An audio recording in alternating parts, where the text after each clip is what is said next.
السلام علیکم، میں ہوں عدیل اور آپ ہمارا یوٹیوب چینل دیکھ رہے ہیں نیم اردو بائی عدیل۔ آج کی اس ویڈیو میں بات کرنے والے ہیں ام کلثوم نام کے بارے میں۔ اس نام کی لڑکیاں کس طرح کی ہوتی ہیں اور ان کی مفیدات ہیں، لکی نمبر وغیرہ کون سا ہوتا ہے، وہ سب کچھ بتائیں گے آپ کو، تو آپ سے ریکویسٹ ہے کہ ویڈیو لاسٹ تک ضرور دیکھیے گا۔ سب سے پہلے بات کر لیتے ہیں ان کے معنی کی۔ جس کے معنی ہیں کلثوم کی ماں کے ہوتے ہیں۔ اگر تخلیقی زبان کے بارے میں بات کریں تو یہ ایک اردو زبان کا نام مانا جاتا ہے جن سے لڑکی ہوتی ہے، اور اگر ہم اسلام کے مذاہب کی بات کریں تو یہ ایک مسلم نام مانا جاتا ہے، اور اگر ہم اسلام کے لکی نمبر کی بات کریں تو اس کا لکی نمبر 9 مانا جاتا ہے۔ اس کے صحیح لکی نمبر کے لیے آپ کا ڈیٹ آف برتھ ہونا ضروری ہے، تو کمنٹ باکس میں ضرور بتائیں۔ اور اگر ہم اسلام کے حامی نمبر کی بات کریں تو 6، 15 اور 24 شامل ہوتا ہے۔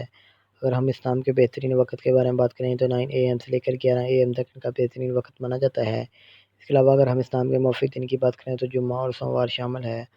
اگر اسلام کی لڑکیوں کے متعلق بات کریں یعنی کس طرح کی ہوتی ہیں، تو آپ بہت زیادہ صابیت کے مالک ہیں، تاہم اپنے مالی حالات کو بہتر بنانا چاہتی ہیں۔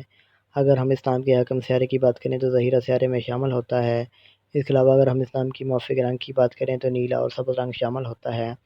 اگر ہم اسلام کے موافق پتھر کی بات کریں تو پتھر میں مرکز شمع متبادل موافق پتھر امبر مرجان اور کوئی فیروزی پتھر شامل ہوتا ہے۔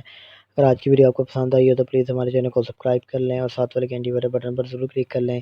کسی بھی نام کے ریلیٹڈ میں نہیں چاہتے ہیں تو کمنٹ باکس میں ضرور بتائیں۔ تو thanks for watching this video. خدا